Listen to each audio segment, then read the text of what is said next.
सूरत दुहा का जो इसका जो शान नुज़ूल है वो ये है कि कुछ दिनों के लिए तो बिल्कुल शुरू में रुक गई थी फ़तरत वही। इसके अलावा फिर एक मौका आया है कि कुछ अरसे के लिए बहुत दिन गुजर गया तो जिब्राइल नहीं आया और आपके ऊपर एक शदीद किस्म की जो है वो परेशानी तारी हो गई। कुछ लोगों ने भी ताना देना शुरू कर दिया। कुछ अरसे से मोहम्मद तुमने कोई नई वही नहीं सुनाई, क्या हुआ, तुम्हारा शैतान क्या चला गया वसम? कोई ऐसा भी बताया गया कि एक दफा कई बुतवा के कई रातों तक आप रात को उठे नहीं, तो कहा वो तुम्हारा शैतान तुम्हें छोड़ गया है। वो साथ के रहने वाली औरत जो थी कि रात मैंने सुनी नहीं तुम्हारी की पढ़ने की जो तुम पढ़ा करते थे कि शायद शैतान तुम्हें छोड़ गया है। खुद आपको जिस कदर एक इश्तियाक रहता था कि वही आए और आपकी वो रूह को जो है मजीद और ग़िज़ा और तरोताज़गी जो है वो मुसलसल मिलती रहे, उसकी वजह से यहाँ तक आता है कि हुज़ूर फरमाते कि इस दर्जे मैं रंज और गम में था कि मैं सोचता बरबनाए तब बशरी इस दर्जे हुजूर के ऊपर जो है ये शाख गुजर रहा था कि वही कैसे बंद हो गई। और उसमें यह भी था कि अल्लाह नाराज तो नहीं हो गया, क्या मुझसे कोई खता तो ऐसी नहीं हो गई, ये सबब क्या हुआ है।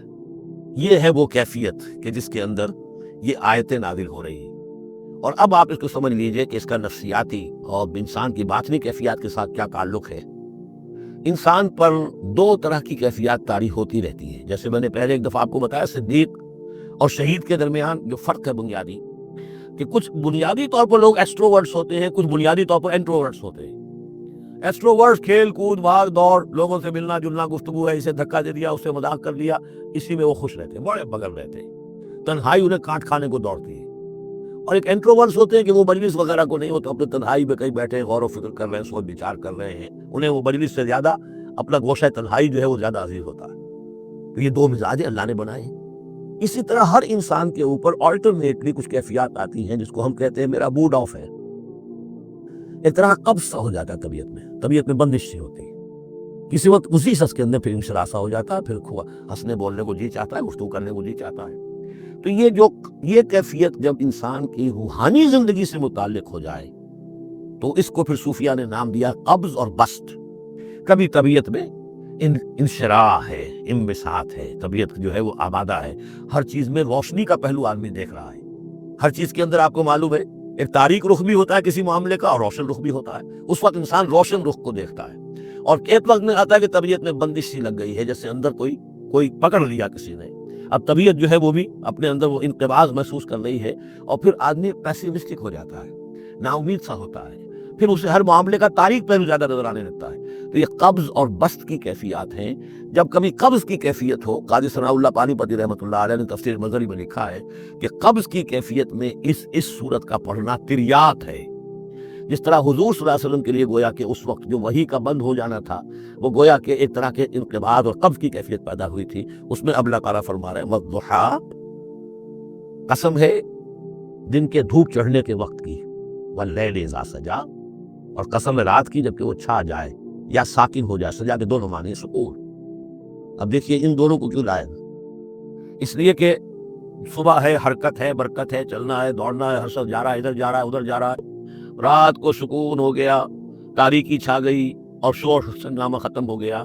लेकिन ये रात और दिन दोनों जरूरी है इंसान के लिए, यहाँ का निजाम चलाने के लिए। अगर रात ही रात होती तब भी ये दुनिया ना चलती, और दिन ही दिन होता तब भी ना चलता। तो रात भी जरूरी है। इसी तरीके से नफ्स इंसानी के लिए कभी कभी कब्ज का वक्फा भी जरूरी है। आप इसे ये ना समझिए कि अल्लाह ताला नाराज हो गया, ये भी हमारी तरबियत का एक समझिए कि जुज है। मा वद्दाअक रब्बुका वमा क़ला, आपके रब ने आपको रुखसत नहीं किया है, न ही वो आपसे नाराज हुआ है। वलल आखिरतु खैरुल लका मिनल ऊला, और इसके बाद जो वक्त आएगा इस कब्ज के बाद वो पहले से भी बेहतर होगा। और मैं हैरान होता हूँ कि कैसे गालिब ने वो बात कही है कि जो बिल्कुल तर्जुमानी है इसकी, रुकती है मेरी तबा तो होती है रवा। और यानी ये कि जब मेरी तबीयत के ऊपर कभी कभी रुकावट सी आ जाती है, अब शेर जो है अच्छे नाजिल नहीं हो रहे, लेकिन जब वो रुकावट से मैं निकलता हूँ, उस कब्ज से निकलता हूँ, रुकती है मेरी तबा तो होती है रवा। और इसलिए कि उस कब्ज के बाद जब मरहला आता है इंबिसात का और इंशराह का, तो वो एक कदम आगे होता है। आदमी उस पहली कैफियत से एक दर्जा जो है उसका बढ़ चुका होता है। वलल आखिरतु खैरुल लका मिनल ऊला, यकीनन पिछली हर घड़ी, हर साथ और हर कब्ज के बाद आने वाला इंबिसात आपके लिए पहले से ऊंचा दर्जा लेकर आएगा। वला सौफ युअतीका रब्बुका फतरदा, अनकरीब आपका रब आपको इतना कुछ देगा, आपकी मेहनतों के वो नताइज सामने आएंगे कि आप राजी हो जाएंगे। अब देखिए पिछली सूरत खत्म हुई थी वला सौफ यरदा, یہاں ہے وَلَسَوْفَ يُعْطِيكَ رَبُّكَ فَتَرْضَىٰ، صرف ضمیر کا فرق ہے، کیونکہ صدیق پر وہی نہیں آتی، براہ راست خطاب نہیں کیا جا سکتا، وہاں وہ صیغہ جو ہے وہ غائب کا ہے، وَلَسَوْفَ يَرْضَىٰ، اور چونکہ نبی وہ ہے جس پر وہی آ رہی ہے، براہ راست مخاطب ہے، تو وَلَسَوْفَ يُعْطِيكَ رَبُّكَ فَتَرْضَىٰ، آپ کا رب اتنا کچھ دے گا کہ آپ راضی ہو جائیے۔ اب یہ کہ اسی قبض کی حالت میں پھر اللہ تعالیٰ اپنے احسان جتا رہا ہے، اور یہ بہترین ہے۔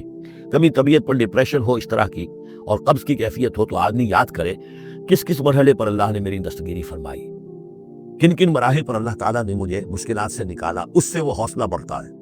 اور اس کو بھی سمجھیے کہ اسی انداز میں علم یجد کا یتیماً فآویٰ، یہ سیرت النبی کے بڑے اہم حصے ہیں جو اس میں آ گئے ہیں۔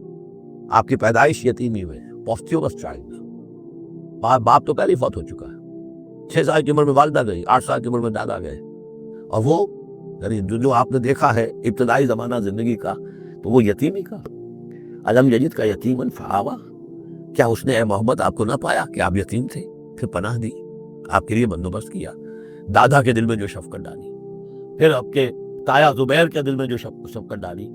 عبد المطلب کے بعد فوراً ابو طالب کا نام آتا ہے، حالانکہ یہ غلط ہے تاریخی اعتبار سے۔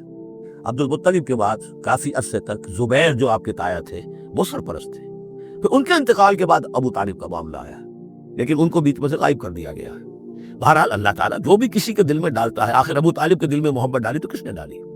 وہ ہم پڑھ چکے ہیں سورہ طٰہٰ میں، وَأَلْقَيْتُ عَلَيْكَ مَحَبَّةً مِّنِّي، حضرت موسیٰ علیہ السلام کی موہنی صورت کے اوپر اللہ تعالیٰ فرماتے ہیں ہم نے اپنی محبت کا پرتاؤ ڈال دیا کہ تمہیں دیکھنے کے بعد وہ قتل کرنے کے ارادے سے باز رہ گئے، ان کے ہاتھ سر ہو گئے، ایسی موہنی صورت اسے قتل کرنا۔ وَأَلْقَيْتُ عَلَيْكَ مَحَبَّةً مِّنِّي وَلِتُصْنَعَ عَلَىٰ عَيْنِي، یہ ہوا ہے۔ تو فرمایا علم یجدک یتیماً فآویٰ ووجدک ضالاً فہدیٰ، اور پھر جب آپ شعور کی پختگی کو پہنچے اور غور و فکر کا مرحلہ آیا، حقائق میں انسان کو سوچ بچار کا مرحلہ آیا، اور آپ کو دیکھا کہ آپ تلاش حقیقت میں سرگرداں ہیں، تو ہدایت دی۔ وہ آگے آ جائے گا، بہت قریب پہنچ گئے ہم، اقرأ بسم ربک الذی خلق میں مرحلہ جب آئے گا۔ ووجدک عائلاً فاغنیٰ، پایا آپ کو تنگ دست تو غنی کر دیا۔ کس طرح سے راستہ پیدا کیا ہے۔ خدیجہ الکبریٰ رضی اللہ تعالی عنہا نے جو بھی ان کے آپ کے محاسن دیکھے، کتنی گرویدہ ہوئی ہے۔ بڑے بڑے سردار قریش کے جو ہے ان سے نکاح کے خواہش مند تھے، انہوں نے خود جو ہے اپنی لونی کے ذریعے سے پیغام دیا حضور کو۔ تو یہ ساری چیزیں جو ہے ان کی ساری دولت جو ہے وہ پوری کی پوری انہوں نے لا کر حضور کے قدموں میں ڈال دی ہے۔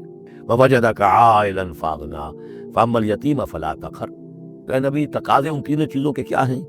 ہم نے آپ کو یتیم پایا، پناہ دی، اب آپ بھی یتیم کے سرپرستی کیجئے، کسی یتیم کو اس کے اوپر کوئی جبر نہ ہو، سختی نہ ہو۔ وَأَمَّا السَّائِلَ فَلَا تَنْهَرْ، اور آپ جب کہ تلاش حقیقت میں سرگرداں تھے تو ہم نے آپ کو ہدایت دی، اسی طریقے سے اب آپ کو بھی کوئی شخص سائل بن کر آپ کے پاس آئے، سوال کرے، اسے جھڑکنا نہیں ہے۔